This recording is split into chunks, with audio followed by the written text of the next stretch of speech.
नागपंचमी विशेष नैवेद्यासाठी उंडा कसा बनवायचा ते पाहूयात. साखर न वापरता गुळाचा वापर करून अतिशय पौष्टिक बनून तयार होईल.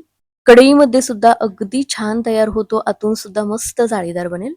नैवेद्यासाठी तर बनवू शकता, पण मुलांना सुद्धा हा उंडा खायला खूप आवडतो. तर अतिशय सोप्या पद्धतीने याची रेसिपी पाहूयात. त्यासाठी मिक्सरच्या भांड्यामध्ये 1 कप बारीक चिरून घेतलेला गूळ घेतलेला आहे.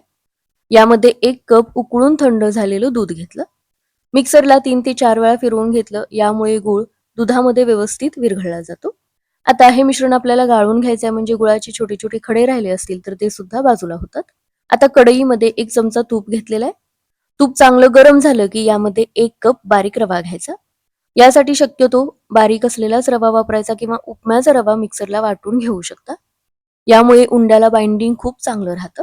मंद आचेवरच तुपावरती हलकासा रंग बदलेपर्यंतच हे परतून घ्यायचे.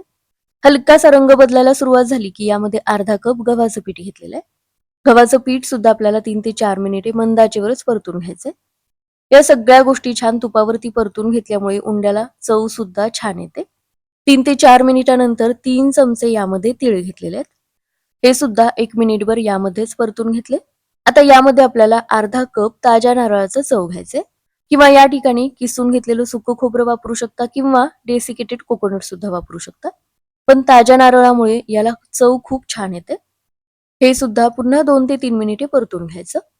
फक्त 1 चमचा तूप इथे मी वापरलेला आहे. हलकासा सगळ्या गोष्टींचा रंग बदलला की काढून घ्यायचे. हे पहा, व्यवस्थित हे भाजलं गेलेलं आहे. एका भांड्यामध्ये काढून घ्यायचं. आता थोडा वेळ हे असंच पसरून ठेवायचं. थोडंसं थंड करून आपल्याला हे घ्यायचंय. गव्हाच्या पिठामुळे सुद्धा याला बाइंडिंग खूप चांगलं येतं आणि उंडा किंवा केक सुद्धा आपण याला म्हणू शकतो, कोरडा कोरडा होत नाही. थोडंसं थंड झाल्यानंतर यामध्ये अर्धा चमचा वेलची पूड, चवीपुरतं मीठ घातलं आणि अगदी थोडीशी हळद घातलेली आहे रंग चांगला येण्यासाठी. पुन्हा हे कोरडे जिन्नस छान मिक्स करून घेतले.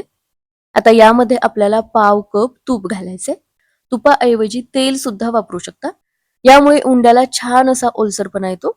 जास्त कोरडा कोरडा होत नाही, अगदी परफेक्ट असा उंडा बनून तयार होतो. आता करून घेतलेलं गूळ आणि दुधाचं मिश्रण थोडं थोडं यामध्ये घालायचं आणि फेटून घ्यायचंय. असं थोडं थोडं घालून फेटून घेतल्यामुळे यामध्ये गाठी तयार होत नाहीत. शिवाय यामध्ये रवा आहे, त्यामुळे हे मिश्रण थोडं घालून मिक्स करून घेतल्यानंतर थोडंसर हे घट्टसर व्हायला सुरुवात होते, कारण रवा हे दूध शोषून घेतो. तर सगळं मिश्रण यामध्ये ऍड केलेलं आहे. असं बॅटर बनून तयार झालं. आता यामध्ये 1 टीस्पून बेकिंग पावडर घेतली. थोडासा बेकिंग सोडा सुद्धा वापरू शकता, पण या पावडरमुळे सुद्धा व्यवस्थित बेक होईल. छान सगळं मिक्स करून घेतलं आणि बटर पेपर लावून घेतलेल्या केक ट्रे मध्ये काढून घेतलं. यामध्ये बेकिंग पावडर घालायच्या अगोदरच आपल्याला कढई प्रीहीट करून घ्यायची. हे टॅप करून घ्यायचं. मी अगोदरच कढई बेक करायला ठेवलेली आहे. 20 ते 25 मिनिटे मंद आचेवरच बेक करून घ्यायचे. आता हे बेक होते तोपर्यंत आपल्याकडे असलेल्या कर्णफुलांचं कलेक्शन पाहूयात. अतिशय सुंदर असे स्टोनचे, मोत्यांचे कर्णफूल आपल्याकडे उपलब्ध आहेत. गौरी गणपती, दसरा, दिवाळी कोणत्याही सणासाठी ही कर्णफुलं साडी आणि आंबाड्यावरती अतिशय छान शोभून दिसतात. रक्षाबंधन तर आलेलंच आहे. आपल्या लाडक्या बहिणीला गिफ्ट देण्यासाठी सुद्धा ऑर्डर करू शकता. स्क्रीनवरती नंबर दिलेला आहे, स्क्रीनशॉट पाठवून ऑर्डर करू शकता. तर 25 मिनिटानंतर गॅस बंद केलेला आहे आणि हे पहा, हा उंडा मस्त असा बेक झालेला आहे. अगदी थोडीशी हळद वापरलेली होती, त्यामुळे रंग सुद्धा छान आलेला आहे. आता हा ट्रे पूर्णपणे थंड झाल्यानंतरच सुरीच्या साह्याने याच्या कडा वेगळ्या करून घ्यायच्या आणि त्यानंतरच हा डिमोल्ड करून घ्यायचा. या पद्धतीने प्लेटमध्ये घेऊन अगदी अलगद हा ट्रे काढून घेतला. तर हे पहा, मस्त असा हा उंडा बनून तयार झालेला आहे. यामध्ये गूळ, गव्हाचं पीठ, तीळ, ताजा नारळ आहे आणि महत्वाचं म्हणजे तुपातला आहे, त्यामुळे चवीला तर अतिशय छान बनेल आणि मुलांसाठी अतिशय पौष्टिक आहे. हे पहा, आतून सुद्धा मस्त जाळीदार बनलेला आहे.